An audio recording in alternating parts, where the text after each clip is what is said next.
Just an average Maine day here, listening to the birds on the porch with the dog by my side. We got some nice nature going, homemade sun-blocking contraption. The best single thing you can do in this world is hunt relentlessly for good juju. Sift through the garble and create a shield of positive energy. Do this on repeat. This is what children do before they're jaded by social pressure and forced to form a coarser adult mentality. It is never too late to begin owning this skill. Obviously, no one can maintain this outlook every second of every day. The point isn't to feel shameful for experiencing sadness, negativity, or frustration. These emotions are real. They exist, and they are necessary. They teach us, humble us. The point is to be aware enough to return to your preferred mind state when able, choosing to look at the bright side. Taylor James Steves.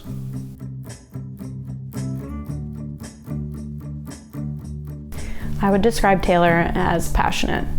He was passionate about every single thing he did in his life. If I had to describe Taylor with just a few words, I would say strength and honor.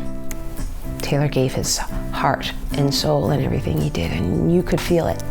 Unwavering. Unwavering in his support, unwavering in his love, unwavering in his dedication to others. Taylor was a charismatic man. He had charisma pouring out of him and sweat 90% of his life, but charisma. One word, determined, persistent. I know it's 2 words, I heard you. I learned patience from Taylor. He was a very patient individual. He never had an argument with me growing up. He was very understanding, and that's something I try to incorporate, is just to listen to people and be patient. What inspires me about Taylor was his ability to connect. He connected with all walks of life. He never had one group of friends. He never fell into one social norm. He was friends with everybody.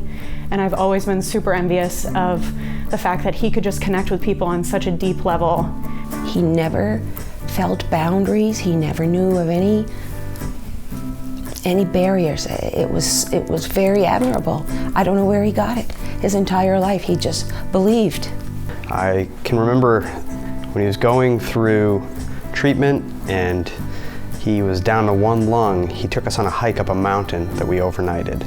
And halfway up the mountain, we stopped and saw another group of hikers. And they said, "Man, you look really bad." And they were talking about me. I looked really bad. But Taylor on one lung looked like Taylor looked on 2 lungs.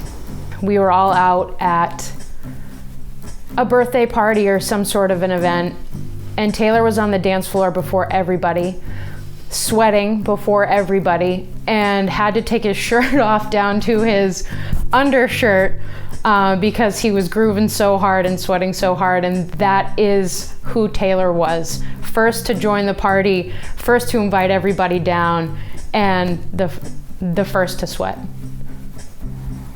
Taylor taught me to have passion in everything that you do.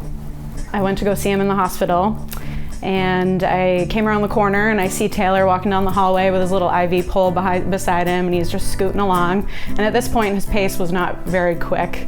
And I came up behind him and I said, "Hey Tay, hey Tay." He didn't even skip a beat, he didn't turn around. So I was like, "Well, what's going on?" So I kept walking, I go up, I go, "Hey Tay." And he just turns around and gives me a little look and he goes, "You can't catch me." And this was just the exact emphasis of everything that was Taylor. He put everything he had into everything, and he always put a sense of humor into everything that he did. I don't know, he was just still so strong at the end, and he was still so funny. And I reached down to give him a shake, and he handed out his hand, and he asked me to kiss the ring in a Godfather voice. He was like, "Kiss it." And we're talking about no strength left in his body, and he was gone 2 weeks later. One thing I learned from Taylor that I will take with me for the rest of my life is how to have compassion for people. I take care of people every single day who have the same diagnosis as him, and every time I see somebody, I put all my heart and soul into it because I know that's what Taylor would do. If lung cancer in non-smokers were its own category, it would rank among the top 10 most fatal cancers in the United States. 30,000 Americans who never smoked died of lung cancer in 2018. Only 6% of federal research funding goes toward lung cancer. We are the Stay Strong Foundation. Our focus is to help those affected by genetic forms of lung cancer.